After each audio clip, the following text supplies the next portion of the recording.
하나님이 이르시되 나는 하나님이라 내 아버지의 하나님이니 애굽으로 내려가기를 두려워하지 말라. 내가 거기서 너로 큰 민족을 이루게 하리라. 내가 너와 함께 애굽으로 내려가겠고 반드시 너를 인도하여 다시 올라갈 것이며 요셉이 그의 손으로 내 눈을 감기리라 하셨더라. 야곱이 브엘세바에서 떠날새 이스라엘의 아들들이 바로가 그를 태우려고 보낸 수레에 자기들의 아버지 야곱과 자기들의 처자들을 태우고 그들의 가축과 가나안 땅에서 얻은 재물을 이끌었으며 야곱과 그의 자손들이 다 함께 애굽으로 갔더라. 다 같이 읽겠습니다. 이와 같이 야곱이 그 아들들과 손자들과 딸들과 손녀들 곧 그의 모든 자손을 데리고 애굽으로 갔더라. 아멘. 이 시간 함께 읽은 말씀 가지고 애굽으로 내려가는 길목에서라는 주제로 말씀을 전하도록 하겠습니다. 제가 남부전원교회에 온 지 벌써 얼마나 됐을까요? 6개월이 되었습니다. 그런데 지난주 새벽기도 끝나고 귀가 차량을 운행하고 있었는데 권사님 한 분이 마치 몇 년이 지난 것 같아요, 목사님. 이렇게 말씀을 하시더라고요. 정말 그런가요? 저도 남부전원교회에서 정말 몇 년을 사역한 듯한 그런 느낌이 듭니다. 그만큼 잘 적응하고 있다는 것이겠죠? 성도님들이 낯선 곳에서 잘 적응할 수 있도록 배려해 주신 덕분이라고 생각합니다.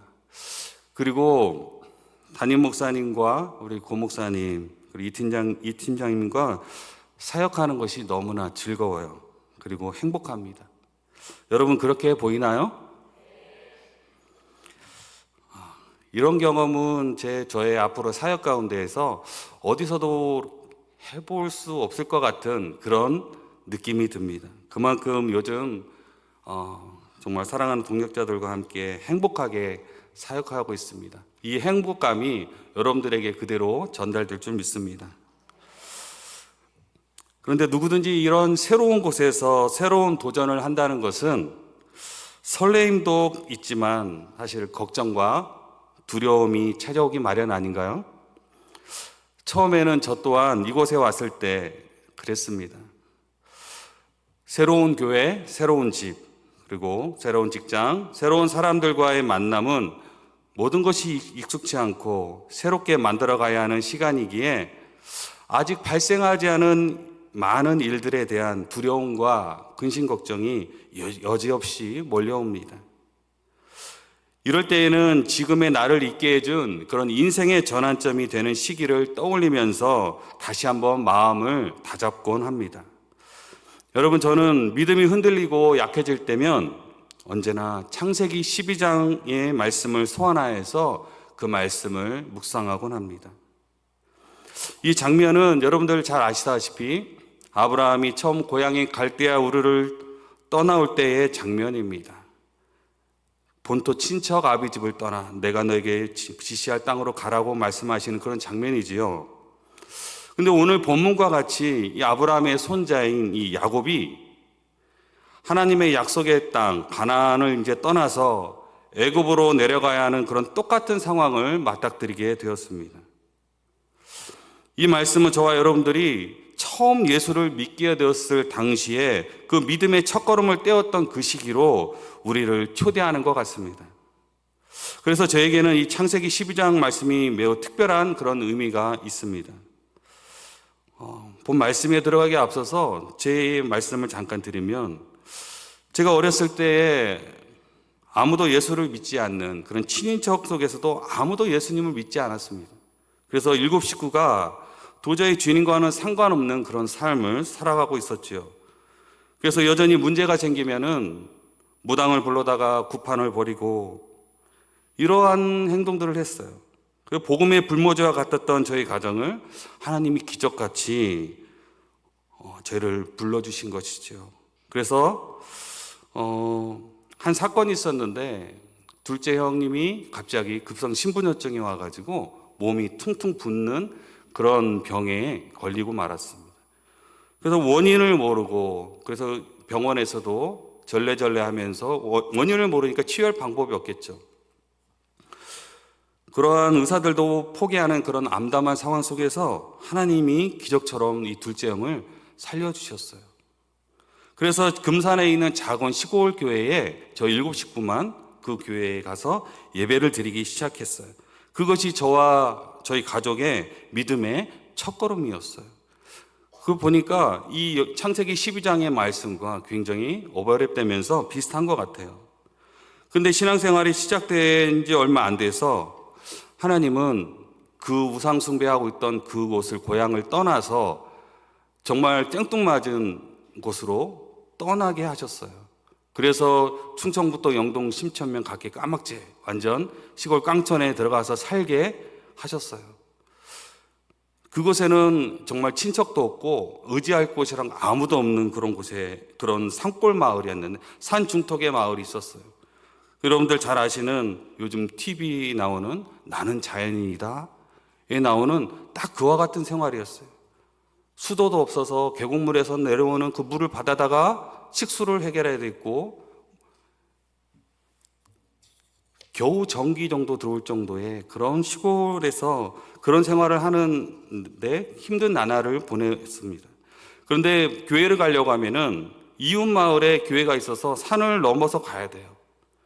그런데 아버지께서 담배 농사를 지셨는데 담배 농사 여러분 해보신 분 계시면 아시겠지만 타이밍이 중요합니다. 최상의 품질을 담배잎을 공급하기 위해서는 그때 꼭 따야 되는데 그래서 2주를 교회를 못 갔어요. 그랬더니 어머니께서 귀신에 들렸어요. 그때는 우리가 막 예수님을 믿고 얼마 안 됐을 때의 상황인데 그래서 어머니를 교회 목사님께서 데리고 교회를 가셔서 교회에서 한 몇 주를 지내셨던 것 같아요. 예배 시간에 보면 목사님이 말씀하시면 목사님에게 손가락질하면서 병신, 지랄하네, 시끄러. 막 저는 무서워서 뒤에서 어머니가 왜 그러시는가 막 무서워서 벌벌 떨었던 그런 어렸을 때 기억이 있습니다. 그런데 다 같이 성도들하고 함께 기도하며 예수 그리스도 이름으로 귀신아 떠나갈지어다 선포하며 함께 기도했을 때에 귀신이 떠나가고 어머니는 원래의 모습으로 돌아오셨어요. 여러분, 하나님께서 뭔가 새로운 일을 시작하실 때에 물론 그곳에 우리가 이사 갔을 때에 두려움도 있었고 미지의 땅에서 어떻게 살아가야 되는지 걱정도 하고 그랬습니다. 그런데 하나님께서 그곳에서 저희들에게 두 번째의 기적을 경험케 하신 것이에요. 이때부터 정말 하나님 살아계시는구나 하는 믿음이 시작됐고 본격적으로 믿음의 여정을 걸어가게 되었고 바로 여기까지 제가 오게 되었습니다. 그리고 저희 형제들은 첫째 형이 목사님이시고 지난번에 보셨죠? 둘째 형님도 목사님이시고 그리고 넷째인 저도 목사가 되었습니다. 하나님의 기적 같은 은혜로 그렇게 시작됐던 믿음의 한 발자국이 지금의 여기까지 오게 하신 분이 바로 하나님이셨어요.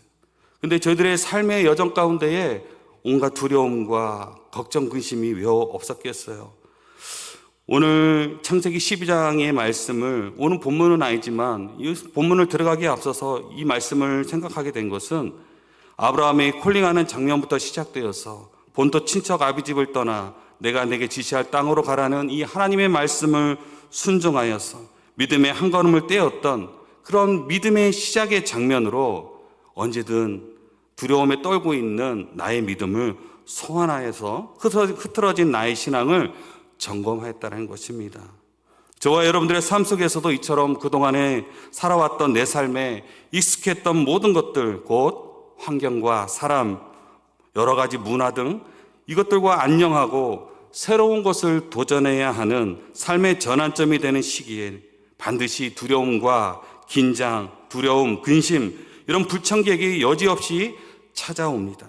하지만 이때가 하나님이 일하시는 시간이라는 사실을 여러분 꼭 기억하시기 바랍니다.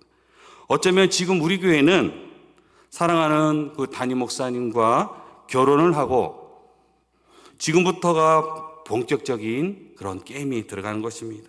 지금부터 본격적인 광야라는 삶을 우리는 맞이하고 있는 것이지요. 그래서 믿음으로 그 광야에서 함께 살아내야 하는 그런 변화의 시기를 걷고 있다고 생각합니다. 그런데 이 시대는 급변하고 주님은 우리에게 변화를 요구하시는데 여전히 주저하고 두려워하고 있지는 않은지 우리의 모습이 어떤지 오늘 말씀 가운데 한번 점검해 보자는 것입니다. 성도 여러분, 세상에서 하나님보다 더 사랑하고 의지하는 것들을 포기하고 오직 한 분 하나님께 시선을 맞추기 위한 이 믿음의 여정을 떠나는 것이 하나님의 은혜인 줄 믿습니다. 오늘 말씀 통해서 세상으로 나아가는 주의 백성들이 새롭게 변화되는 세상을 어떻게 지혜롭게 대처하고 어려움을 어떻게 돌파하여 승리의 삶으로 살아갈 수 있는지 여러분들과 함께 나누길 원합니다. 야곱은 라반 삼촌에게서 나올 때에 두 아내와 12명의 아들과 딸 그리고 수많은 가축들을 데리고 다시 가나안 땅으로 돌아왔습니다. 그리고 에서 형과 상봉을 하게 되었지요. 그리고 그 이후로부터는 여러분 어려움 없이 해피엔딩으로 야곱의 삶이 마무리되면 얼마나 좋았겠어요. 하지만 그의 삶에는 여전히 흉년이라는 고난이 그에게 찾아왔다는 것입니다. 흉년으로 더 이상 가나안 헤브론에서 살아갈 수 없게 되었죠. 하지만 이때를 위해 준비하신 하나님의 기적 같은 은혜로 잃어버린 아들 애굽의 총리가 된 요셉을 다시 만나게 하십니다. 요셉은 가족들을 데리고 애굽으로 올 것을 제안하고 야곱은 온 가족과 소유를 이끌고 애굽으로 향하고 있는 것이 오늘 본문의 그런 상황인 것입니다.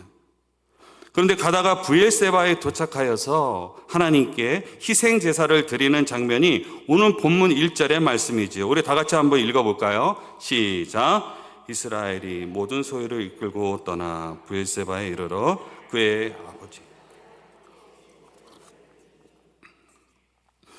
야곱은 애굽에서 떠나는 길목인 바로 이 브엘세바에서 가던 길을 잠시 멈추고 하나님과의 시선을 맞추는 시간을 갖습니다. 여러분, 브엘세바는 이스라엘 영토의 가장 남방에 있는 남방 한계선에 있는 그런 지역입니다. 한번 지도를 한번 볼까요? 예, 빨간 원으로 되어 있는 곳이 바로 브엘세바인데 저곳은 이스라엘의 가장 남단입니다. 우리나라로 말하면 땅끝마을 해남 정도가 되겠지요. 저기에서 떠나면은 이제 이스라엘을 떠나는 것입니다. 그래서 고센 땅으로 향해야 되는 그런 상황에 있었다는 것입니다. 그런데 이 마지막으로 약속의 땅을 벗어나기 직전에 최종적으로 하나님의 뜻을 알고자 제사를 드립니다. 여러분, 지금 제사를 드리고 있는 이 야곱의 심정은 어땠을까요?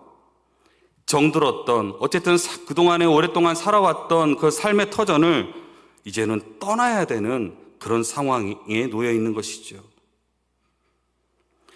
두려움이 가득했을 것입니다. 머리가 복잡했을 것입니다. 사실 그동안의 야곱의 삶은 자신의 꾀와 의지로 앞만 보면 달려왔던 인생 아닌가요?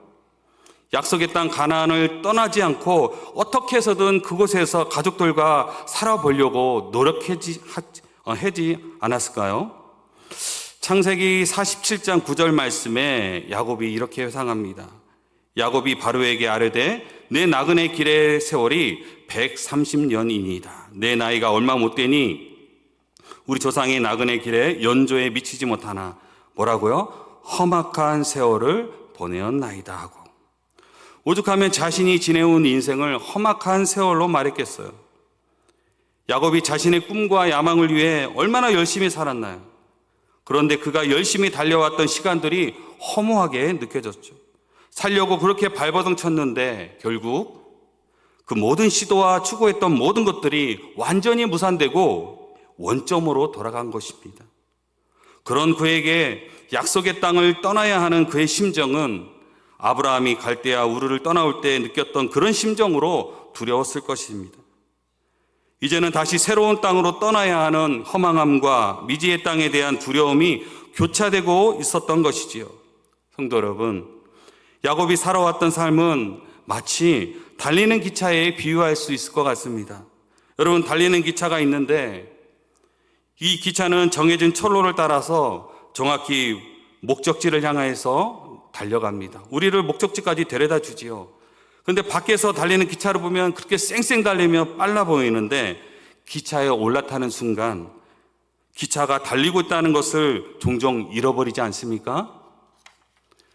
그런데 어리석게도 자신이 달리는 기차의 방향이 자신이 원하는 목적지의 방향이 아니라고 반대 방향으로 기차 안에서 뛰어간들 방향을 바꿀 수 있어요?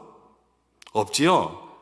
또 기차가 너무 천천히 간다고 기차 안에서 진행 방향으로 제 아무리 빨리 뛰어간들 어떻습니까? 빨리 갈 수 있어요? 없지요? 이 두 가지의 행동은 결국 자신을 힘들게 하고 결국 다시 제자리로 돌아와 자신의 한계를 바라보며 험악한 세월을 보내었구나 라고 이런 멘트를 하지 않을까요? 자신에게. 성도 여러분, 이와 같이 열차의 방향을 자기가 원하는 방향으로 바꾸겠다고 열차의 운전대를 쥐기 위해 안간힘을 쓰고 있는 것이 바로 저와 여러분들의 모습인 것입니다. 저는 저에게 처음 목회를 가르쳐 주셨던 목사님께서 설교 시간에 늘 하시던 말씀이 종종 생각이 납니다. 징검다리만 밟고 가라. 그 말씀을 들었을 때 처음에는 어떻게 사람이 징검다리만 밟고 가? 때로는 물에 빠지기도 하고 돌아가기도 하고 하지. 잘 이해가 되지 않았습니다. 그런데 그 말씀 속에 그 깊은 뜻을 알게 되었어요. 내가 내 인생의 주인처럼 살아갈 때에 야곱의 험악한 인생처럼 돌고 돌아 결국 제자리로 돌아오게 된다는 사실을 말합니다. 에베소서 5장 15절 16절 말씀 우리 다 같이 한번 읽어볼까요? 시작. 그런즉 너희가 어떻게 행할지를 자세히 주의하여 지혜 없는 자같이 하지 말고 오직 지혜 있는 자같이 하여 세월을 아끼라. 때가 악하니라. 세월을 아끼라. 악한 이 시대에 세월을 아끼기 위해서 징검다리만 밟고 가는 것이 지혜라고 말씀하십니다. 그러기 위해서는 반드시 전제되어야 하는 것이 있는데 그것은 내 인생의 주인이신 하나님께서 나의 운전대를 잡고 계시다는 사실을 믿는 거예요. 그리고 신뢰하는 것입니다. 그런데 우리는 하나님이 잡으신 운전대의 기차 안에 있으면서 내가 여전히 핸들을 조작하고 있으니 힘든 인생, 두려운 인생이 되고 말지 않겠습니까? 야곱이 앞으로 살아가야 할 낯선 땅 그 애굽은 우리가 사는 이 세상을 상징합니다. 한 치 앞도 모르는 이 세상을 살아가야 하는 우리들에게 하나님께서 두려워하지 말라고 말씀하시죠. 사랑하는 성도 여러분, 야곱이 험한 세월을 지내옴과 같이 저와 여러분들의 삶도 좌충우돌 험한 세월을 지내며 여기까지 오시지 않았습니까? 나의 계획과 뜻대로 살아보겠다고 얼마나 세상 속에서 발버둥치며 살아왔나요?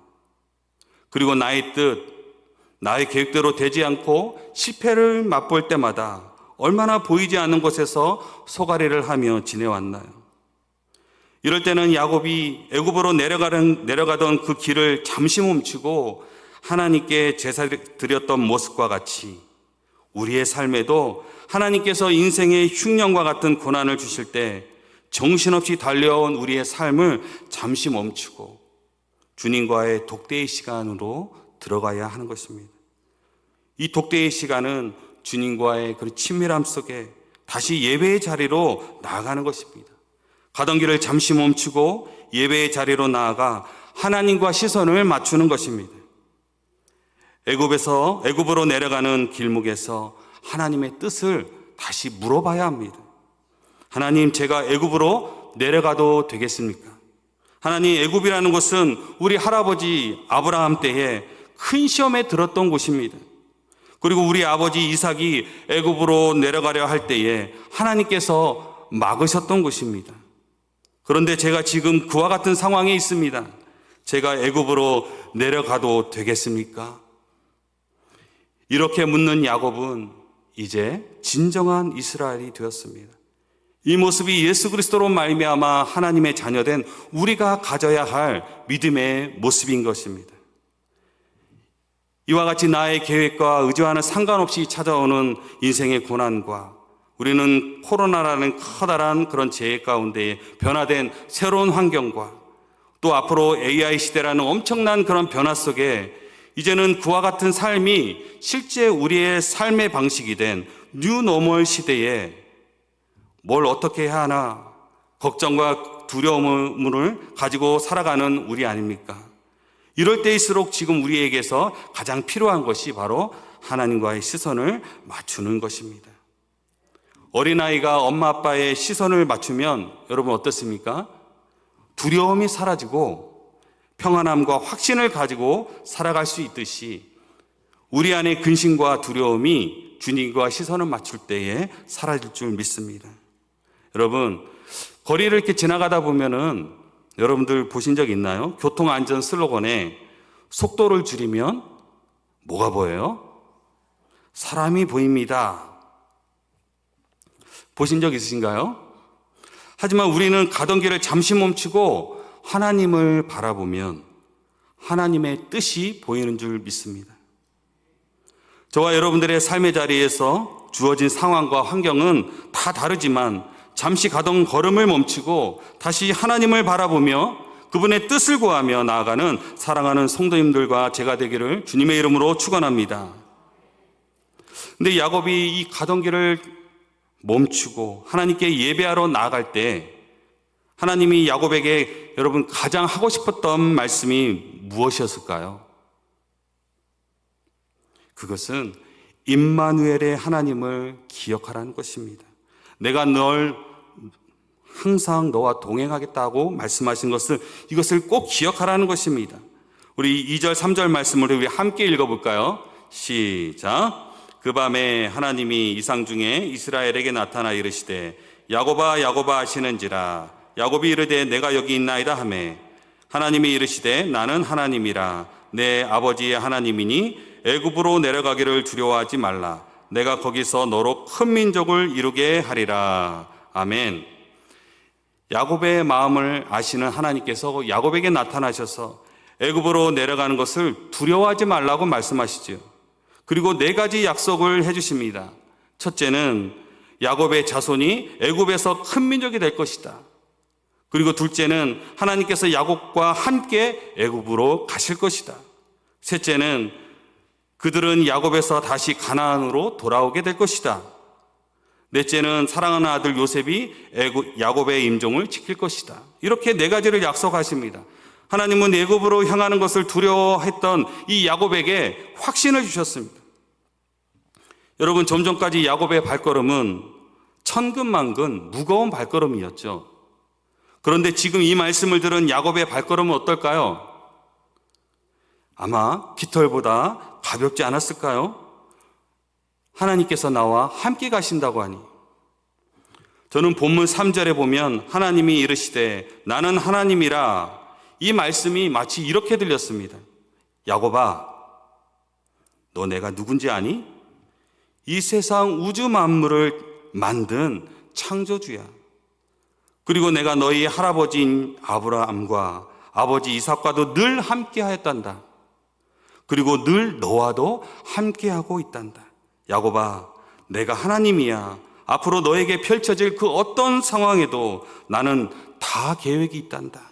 그러니 나만 믿고 앞으로 나아가렴. 우리의 삶에도 늘 함께 하시며 우리 귓가에 말씀하시는 주님의 음성을 듣는 은혜가 있기를 축원드립니다. 2차 세계대전 초기에 영국의 작은 기선 한 척이 중요한 임무를 띠고 미국을 향해 향해를 하고 있었습니다.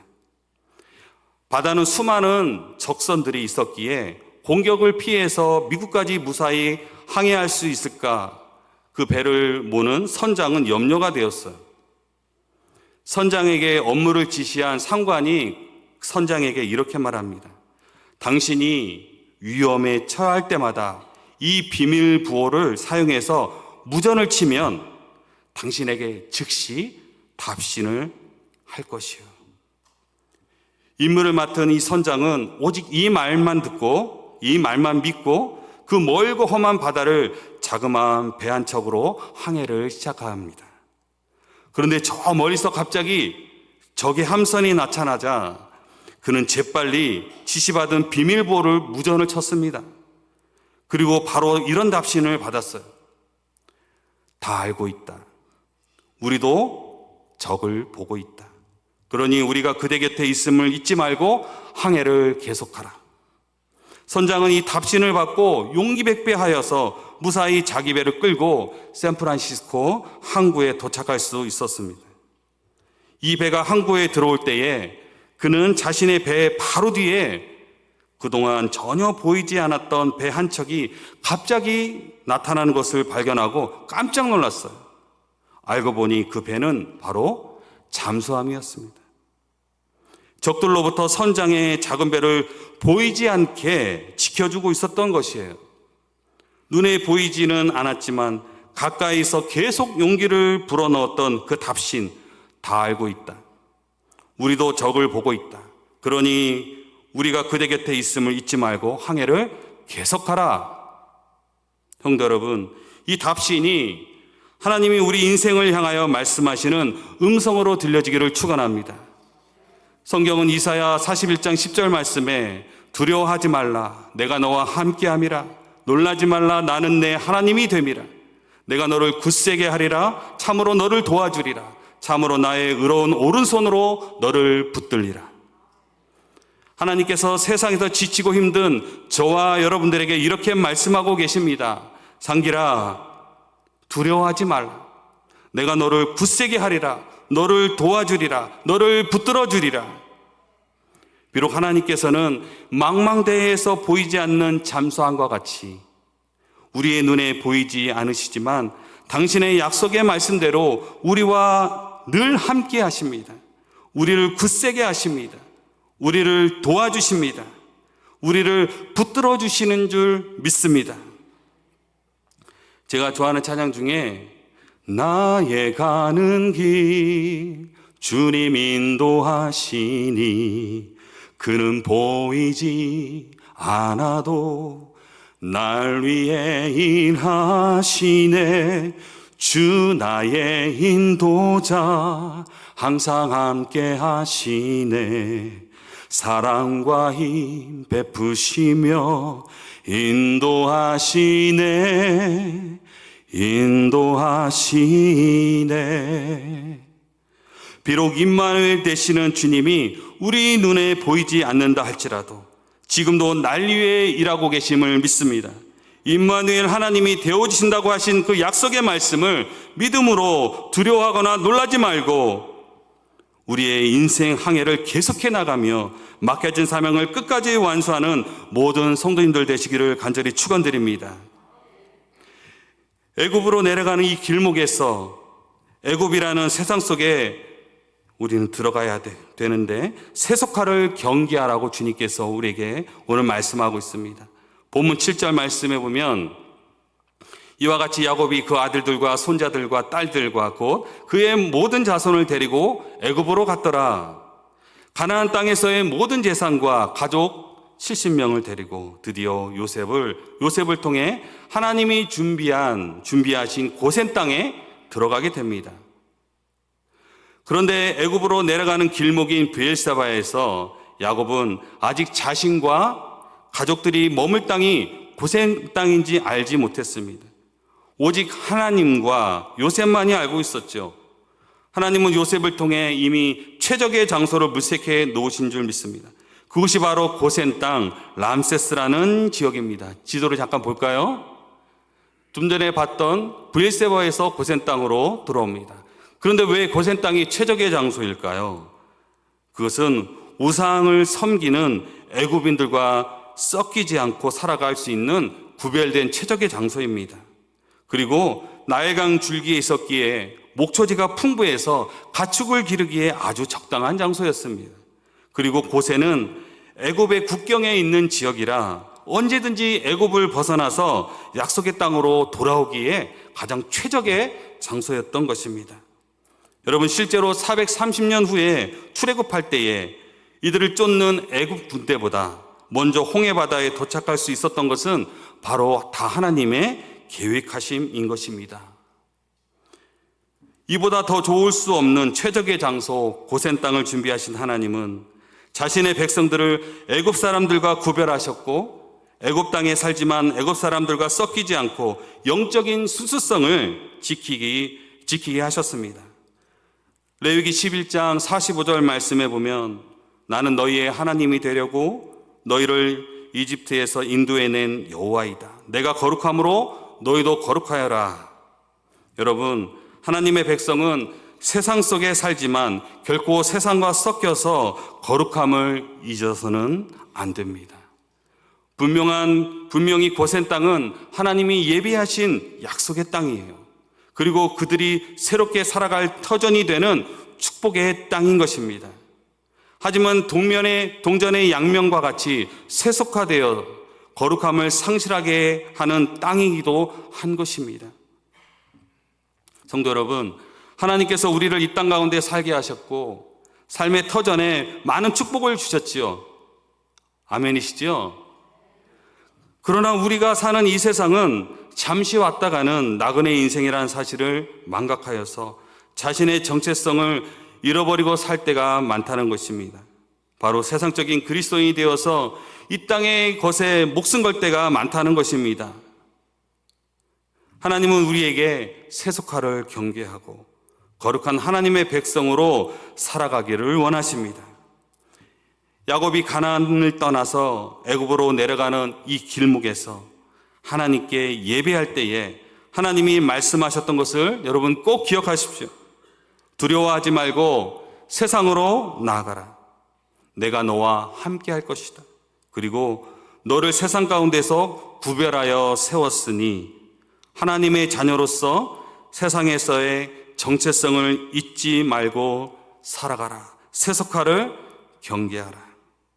이 말씀이 오늘날 이 시대에 저와 성도 여러분들에게 약속의 말씀이 되어서 새로운 담임 목사님과 본격적으로 시작되는 앞으로의 그 사역과 함께 만들어가는 공동체 가운데 큰 힘이 되기를 소망합니다. 남부전원교회가 세상으로 나가는 그 길목에서 예배 가운데, 기도 가운데 하나님과의 시선을 맞추고 늘 동행하는 임마누엘 하나님을 경험하며 근심과 두려움보다는 평안과 확신 가운데 나가길 소망합니다. 그리스도의 정체성, 우리 교회의 정체성을 잃지 않고 이 시대에 주님의 마음을 시원케 해드리는 생수와 같은 교회와 성도님들이 되시기를 주님의 이름으로 간절히 축원드립니다. 이 시간 우리 함께